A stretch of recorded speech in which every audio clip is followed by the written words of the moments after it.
Bonsoir à toutes et à tous. Que la paix du Seigneur soit avec vous et avec vos familles. Je suis très heureuse de vous retrouver en ce début d'une nouvelle semaine. Une semaine de grâce, de restauration et d'espérance pour nos familles. Avant d'aller plus loin, permettez-moi de dire un grand merci à toutes les personnes qui ont été présentes hier soir lors du live. Votre présence, vos messages, vos commentaires, vos prières sont une véritable source d'encouragement pour moi. Merci au fond du cœur pour votre fidélité et votre soutien. Et pour celles et ceux qui n'ont pas pu être là, ne vous inquiétez pas, vous faites aussi partie de cette famille. Vous pouvez revoir le live et surtout rester connectés. Je vous annonce déjà que notre prochain grand live aura lieu samedi prochain, à la même heure avec un thème encore plus profond pour la restauration de nos familles. Préparez vos cœurs, invitez d'autres personnes, car Dieu est en train de faire quelque chose de puissant au milieu de nous. Alors, installez-vous confortablement, ouvrez votre cœur et avançons ensemble dans le thème du jour 11, le pardon, la clé qui libère la famille.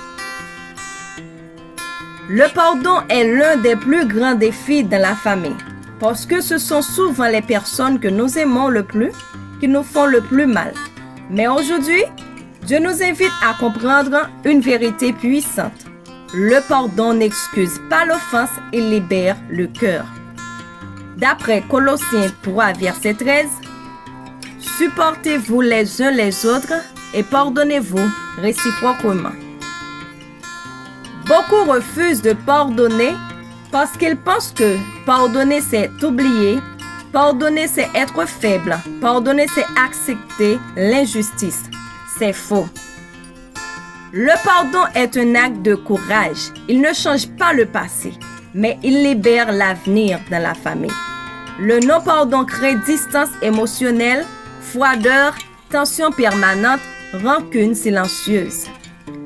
Tant que je retiens le pardon, je reste attaché à la douleur. Quand je pardonne, je me libère moi-même. Le pardon est un processus de Dieu.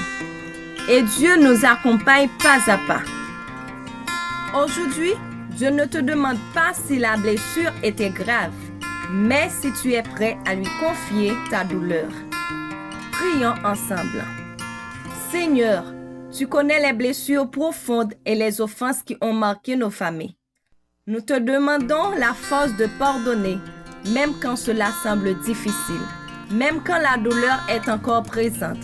Libère nos cœurs du poids du ressentiment, restaure les relations brisées et fais de nos familles des lieux de paix et de réconciliation au nom de Jésus. Amen. Alors que nous arrivons à la fin de ce moment ensemble, je voudrais que chacun prenne quelques secondes pour regarder sa propre famille avec un regard nouveau. Le pardon n'est pas facile, mais il est une clé puissante que Dieu met entre nos mains pour libérer nos cœurs et restaurer nos relations. Aujourd'hui, Dieu ne nous demande pas d'oublier ce que nous avons vécu, mais de lui confier ce qui nous fait encore mal. Peut-être que certaines blessures sont encore sensibles. Peut-être que certaines paroles n'ont jamais été réparées. Mais souvenons-nous d'une chose. Dieu est capable de transformer ce qui nous a blessés. En témoignage de guérison en cette nouvelle semaine, je nous encourage à faire un pas, même petit, vers le pardon, vers la paix, vers la réconciliation. N'essayons pas de porter seul ce fardeau. Remettons-le entre les mains de Dieu, car là où l'amour revient, la famille retrouve sa force. Avant de nous quitter, je vous invite à écrire dans les commentaires qu'est-ce que Dieu vous a parlé aujourd'hui. Vos messages peuvent encourager quelqu'un d'autre qui traverse la même situation que vous. Merci d'avoir été présent. Merci pour votre confiance et surtout, restons unis dans la prière pour nos familles. Que Dieu vous bénisse et à très bientôt pour la suite de cette belle aventure.